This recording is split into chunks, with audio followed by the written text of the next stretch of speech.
Hey guys, welcome to the channel. Here's another call with one of our March Madness winners. Mark is going to join us in a minute for asking a few questions for a really helpful Q&A. And he played, here he is actually, and he played a beautiful rendition of Summertime, which was voted on the Jazz Guitar Fellowship. So let's get started with the Q&A. Okay, so I know you have the three questions. Even if we depart from that, it's totally okay. I'll let you take the ball and run away with it. Okay. So Mark, first question for you. As a kid, I actually did learn to play music. I was about 9 years old, probably with some classical guitar. And then I started to get into jazz. I listened to jazz all the time at home. From that point forward, for some reason, I started to play by ear. So I dropped the habit of reading music. And now I'm finding that that might be an inhibitor to my progress. So I guess the question is, do I dig back into reading music and trying to figure that out, or can I actually progress in your program working a lot with my ears and see if I can pick up the rest as I go? Great question. It's like two separate questions in a way, because the reading side of things can be thought of in the classical world like reading, sight reading, like you see a thing for the first time and you perform it as it's written. This is not required for jazz. And I think that a lot of jazz players become fine approximators, like myself. Or some like legendary players like West never read. They were like, I don't want to read music, but they knew, like, West knew what he was doing. So I became a reader on guitar of, say, a lead sheet, more so as a cue card. So it's not like I'm sight reading it. I'm reading it, and then I can refer to it. So I know which pitches are high or low. So there's two components to your question. So there's two answers. One is which part is like preventing you from making progress. If it is reading charts like this and just things from the real book, you can develop a level of proficiency in reading that's high enough to tackle that. But that's not taking you to Carnegie Hall to be like first oboe in a symphony or whatever, right? And then the other side would be like if you wanted to do that because you become a pit musician or you're drawn upon to play things that are written in front of you, then I'd say maybe developing a jazz vocabulary is not like your current priority right now. Like you would want to focus on that, right? So the short answer is like yes and no, but you can do very, say, guitar-centric studies, such as the William Levitt. There's a Berklee modern method. There's a whole thing if you want to start from scratch. Okay. But you could also do lesser things, which I'll grab the book off my shelves now for the reference on camera.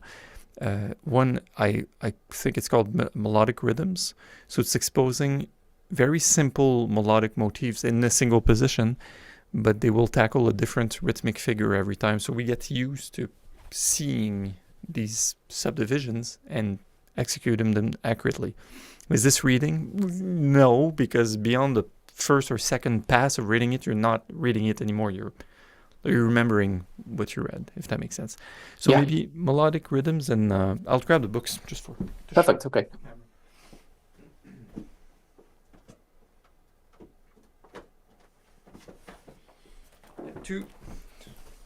Two books. So this one, Melodic Rhythms, it's on Berklee Press. That's William Levitt. And that's what I mentioned with the rhythmic figures. Like they will coach you on a rhythmic figure on a single note. So, ta, tika, tika, rest, ta, tika. You repeat that a few times. And then after you do the study is simply reusing these motifs you found out about.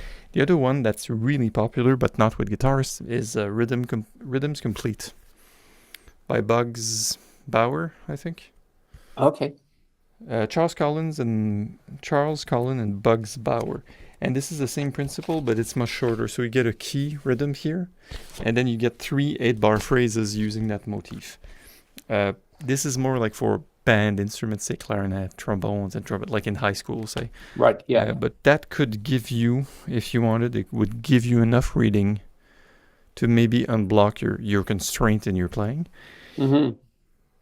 And if all else fails, you can just like look at a bunch of lead sheets and decipher them, and that's going to be plenty, if that makes sense. No, it does make sense. That's great, Mark. Excellent. Okay. You mentioned playing in positions in reference there too, and I remember I was watching a Kenny Burrell video last night, and such lovely changes that he was playing, but his hand wasn't moving on the fretboard. And I know if it was me, I'd be jumping down here and back up here and over here, and my head would be doing gymnastics. So I think I've got to force myself to be a little bit lazy with my left hand, which wasn't one of my questions, but it just came to me last night. That's very economical compared to the way I play the guitar. It is, and it is not. So that's a whole, I think it's like a mirage. You know, you get like, oh, I'll get water and I see the palm trees.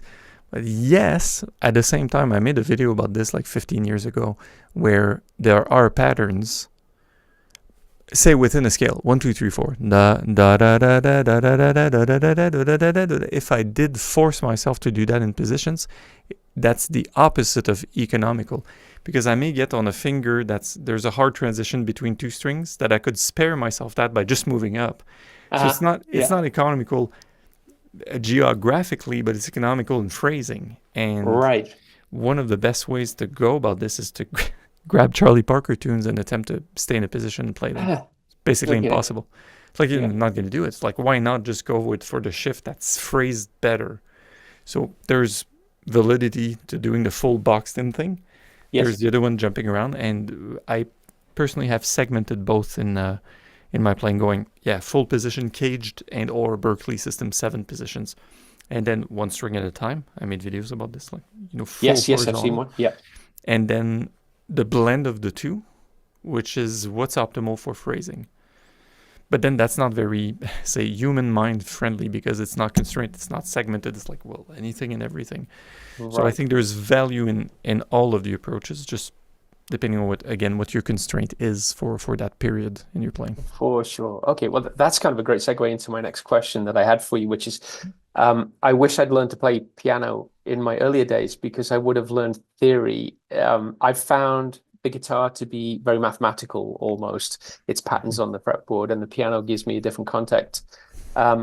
So I feel I've got a good basket of chord inversions that I could comp. I can do some soloing. But as soon as someone starts mentioning relative minor scales and substitutions, my head is closed off.